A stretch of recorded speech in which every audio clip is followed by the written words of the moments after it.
de edad. Con esto se pretende dar mayor vigilancia y divulgación mayor divulgación e información sobre este tema. El virus sincicial respiratorio este año en particular ha sido mucho más a niños y otros 3 que aún no se confirma por cuál virus fallecieron. Además, el Hospital de Niños mantiene en este momento 60 menores entubados y por día atiende hasta 185 menores. Un viejo conocido, es un virus que existe desde hace muchísimo tiempo. Lo que pasa es que este virus, como todos, en algunas circunstancias puede variar su virulencia y hacerse más agresivo. Y justamente eso es lo que hemos observado. Es un virus que puede afectar a niños y adultos, pero la gravedad de la enfermedad que produce es mucho mayor en niños menores de 1 año. Este 2016, desde la semana 1, los virus respiratorios han tenido al Hospital de Niños con el servicio lleno. Por esa razón, en este momento se mantiene la medida de valorar al paciente y redistribuirlo en las clínicas aledañas. Esto va a depender de su gravedad. La labor aquí en esta área se empezó el día sábado con contingencia respecto a los cuadros respiratorios graves que hemos tenido en estas últimas semanas. Lo que estamos haciendo aquí es tratando de clasificar los pacientes y ver cuáles pacientes se encuentran estables para poder derivarlos a sus clínicas y a sus áreas de atracción. El Hospital de Niños debió cancelar las cirugías que requieren recuperación en el servicio de cuidados críticos, pues en este momento está saturado. Las cirugías electivas que requieren cuidado intensivo posterior, no todas las cirugías electivas, ¿verdad? La mayor parte de las cirugías electivas se recuperan en el servicio de recuperación y después van a los salones normales. Esas se están haciendo sin ninguna variación. Lo que tuvimos que suspender fue la cirugía de corazón, porque el niño que se opera de corazón pasa a cuidado intensivo y cuidado intensivo está lleno.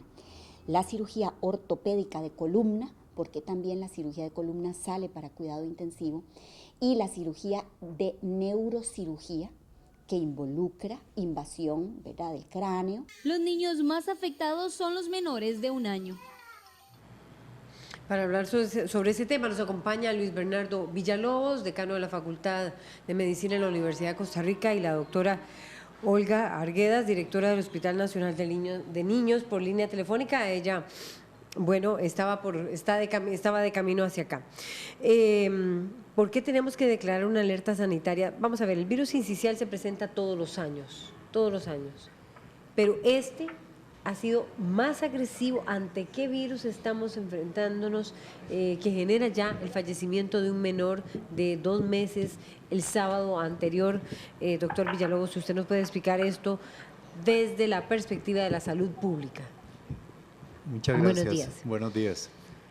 Bueno, todos los años efectivamente se presentan, como se mencionaba en el reporte anterior, un brote con virus, sobre todo en el respiratorio sincicial. Sin embargo, este año ya había sido anunciado, y si uno se mete a las estadísticas de organismos como la Organización Panamericana de la Salud, ya era evidente el pico viral, sobre todo en la región de Centroamérica y el Caribe, y sobre todo por el virus respiratorio sincicial.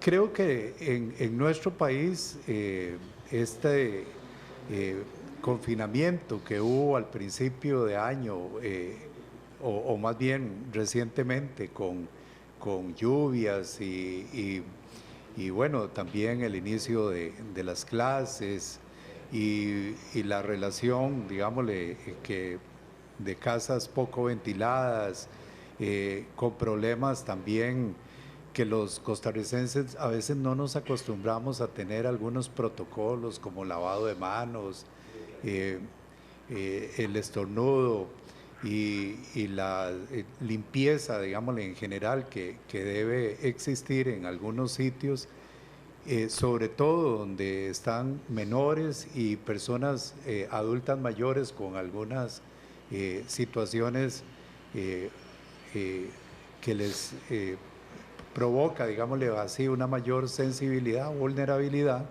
pues obviamente genera lo que se denomina un acúmulo de personas susceptibles, y esto es lo que ha pasado en los últimos días. Por lo menos yo como salubrista tengo la esperanza de que esta mejora en el tiempo y la posibilidad de que las casas estén un poco más ventiladas en estos días, aunque habrá que respetar también las medidas que las autoridades han venido planteando, por ejemplo, de no concurrir a eventos masivos públicos. No llevar bebés para nada a pues centros sí, pero masivos. fíjese que, por ejemplo, en la casa también pueden llegar visitas a la casa, ¿verdad? Y quién le dice que esa visita no va a tener, digámosle, algún problema incipiente de tipo viral, ¿verdad? Y además usted no le dice al vecino, mire, lávese las manos antes de tocar a mi chiquito, aunque sería lo ideal, ¿verdad? Pero sí, efectivamente, ese tipo de medidas algo contribuyen, ¿verdad? Sin embargo, yo creo que tiene que ser una actitud permanente de estar alerta, y cuando digo permanente es todos los días del año, en cualquier momento, ¿verdad? Es decir, uno ve, por ejemplo, en otros países cómo la gente porta en su cartera el alcohol en gel, cómo la gente cuando llega, por ejemplo, a un restaurante público, antes de que le sirvan la comida va al baño y se lava las manos, ¿verdad? Porque se han dado las manos y se han saludado efusivamente. En este país no sucede eso, ¿verdad? ¿Y por qué no?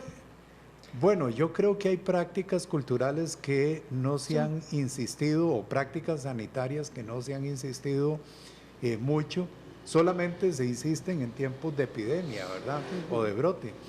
¿Recuerda usted, por ejemplo, hace unos días que hablábamos con lo del dengue, ¿verdad? Sí. O lo del Zika. Más bien, cómo la gente extrema medidas cuando hay un anuncio en la prensa y se hace todo un alboroto y una campaña, ¿verdad? Y luego se olvida. Y luego se les olvida, ¿verdad? Yo creo que justamente la salud pública tiene que lograr, y las autoridades de salud tienen que lograr, que el costarricense tenga así como un casi que anuncio permanente metido de que debe tener autocuidado, y autocuidado para sí mismo y para su familia, por lo menos su entorno inmediato, ¿verdad? Por ejemplo, el papá cuando viaja en autobús o la mamá cuando viaja en autobús, bueno, ¿qué debería hacer? Posiblemente llegar a la casa, decirle a los muchachos, mire, no me toquen todavía, voy a lavarme las manos, voy a lavarme la cara, voy a cambiarme de ropa, ¿verdad? Y luego ya viene todo el saludo afectuoso, etcétera. Pero bueno, yo creo que eso casi nadie lo hace, lo practica. O lo hacemos a veces, ¿verdad? Se nos olvida. Doctora Olga Orguedas, directora del Hospital Nacional de Niños, ¿ante qué estamos con el virus sincicial? Sabemos que el Hospital Nacional de Niños está tomando acciones urgentes, hay clínicas trabajando en este momento 24 horas para ayudar al Hospital Nacional de Niños porque está abarrotado, ya venía de un proceso bastante complejo por infecciones respiratorias y ahora estalla el virus sincicial. ¿Cómo debemos de hacer ese diagnóstico de lo que está pasando en torno a la atención de pacientes menores? Buenos días. Muy buenos días. Aquí me encuentro en el final de la Uruca.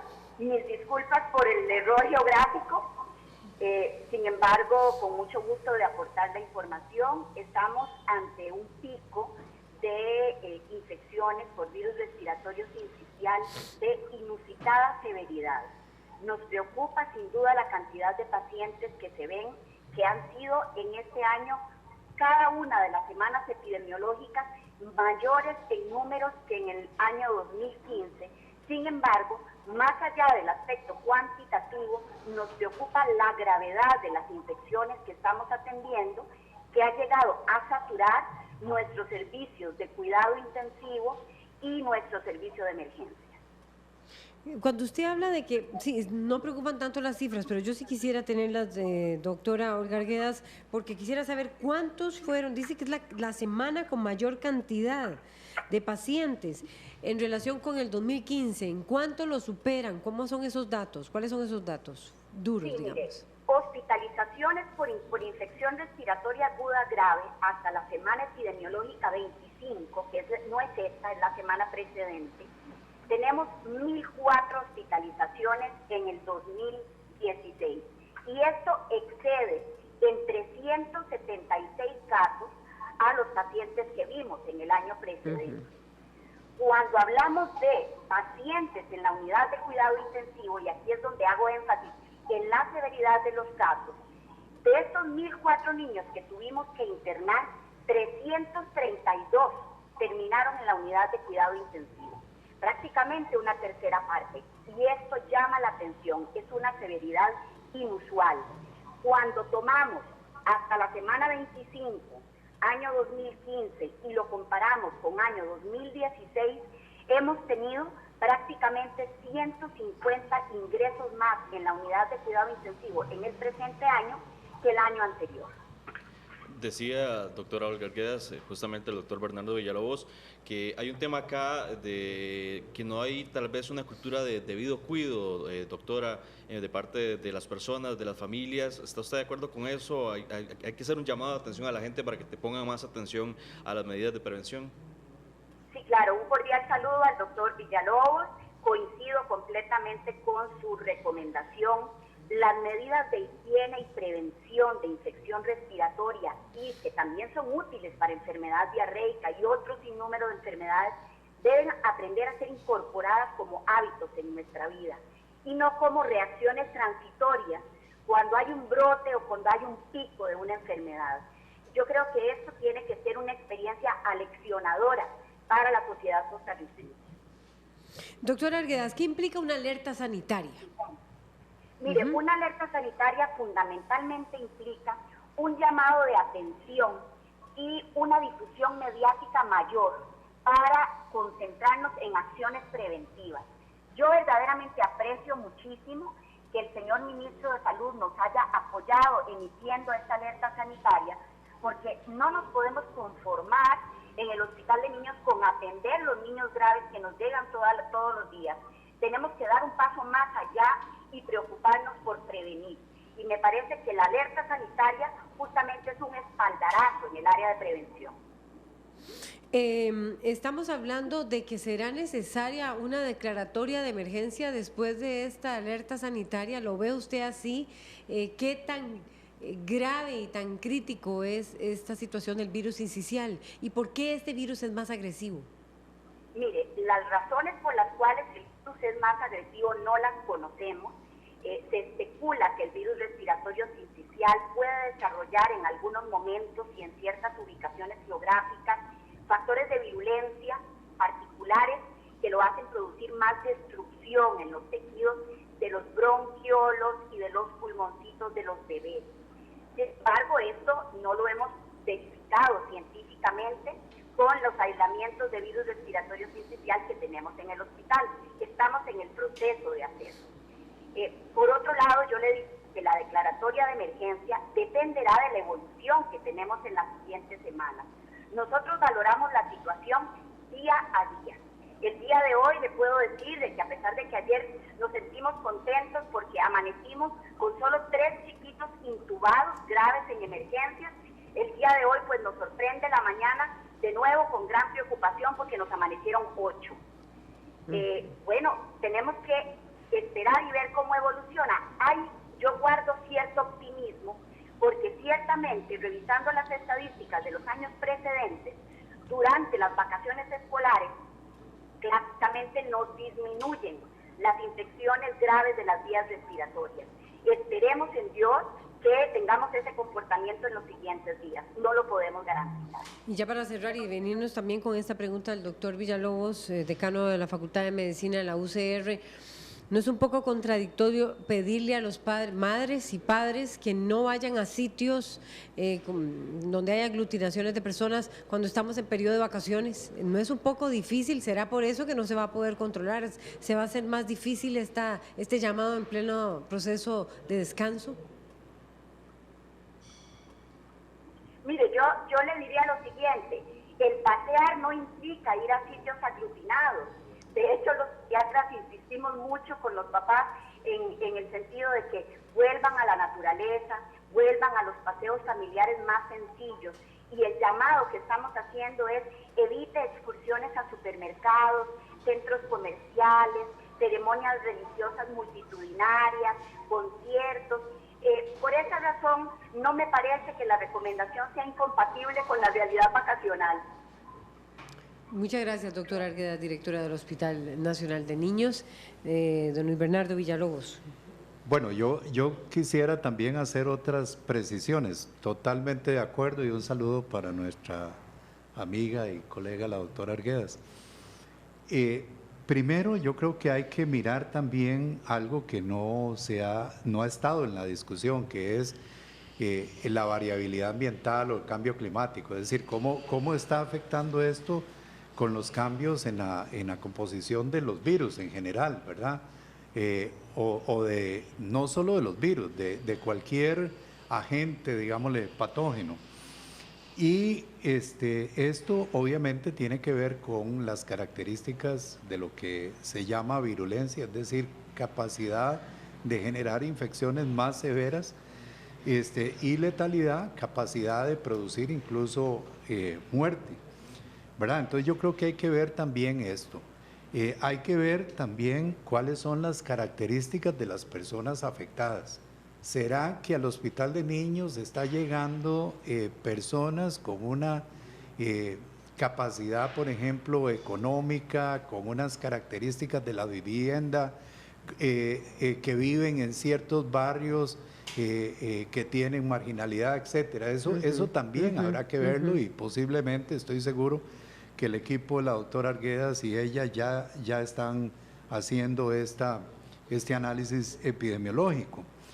Y luego también creo que esto nos debe servir para tener una visión de futuro, es decir, nosotros como actores del sector de la salud pública en nuestro país tendríamos que ver cómo se preparan las autoridades sanitarias nacionales, en este caso el Ministerio de Salud, para generar cuidados, una mayor información a la población, y la Caja Costarricense de Seguro Social en términos de alertar a su red sanitaria, ¿verdad? Yo aquí quiero destacar esto. Justamente nuestro país tiene características muy especiales por las cuales nos deberíamos sentir muy orgullosos, y es que tenemos un EVAIS prácticamente en cada barrio, en cada caserío, y sabemos que si el EVAIS no lo resuelve podemos ir a la clínica o al hospital. Pero también hay que respetar, digámosle así, esa red de servicios y no dispararnos directamente para el hospital de niños, ¿verdad? Y finalmente, quisiera rescatar algo de la última intervención de suya y de la doctora Arguedas, en términos de que tener, para no estar interactuando con otras personas tan cerca, digámosle de manera tan cerca, hace que, bueno, esto ya fue alertado desde el siglo XIX, y fue cuando se empezaron a identificar que lo que se llama las enfermedades, ¿verdad? Eso ya fue alertado desde. Sin embargo, recientemente se ha empezado a promover una idea en el mundo que se llama la gente sí necesita estar en lugares bien ventilados, bien aireados, con naturaleza cerca, y eso tiene un efecto muy positivo en Japón, en Canadá, que los espacios donde estaban los pacientes, las personas infarto, les abrieron los ventanales para que entrara más luz, y eso tuvo un efecto positivo. Todos sabemos, por ejemplo, que las personas adultas mayores se deprimen cuando están en sitios oscuros y tienen que empezar a trabajar más en el tema de arquitectura para la salud. Así es que una enfermedad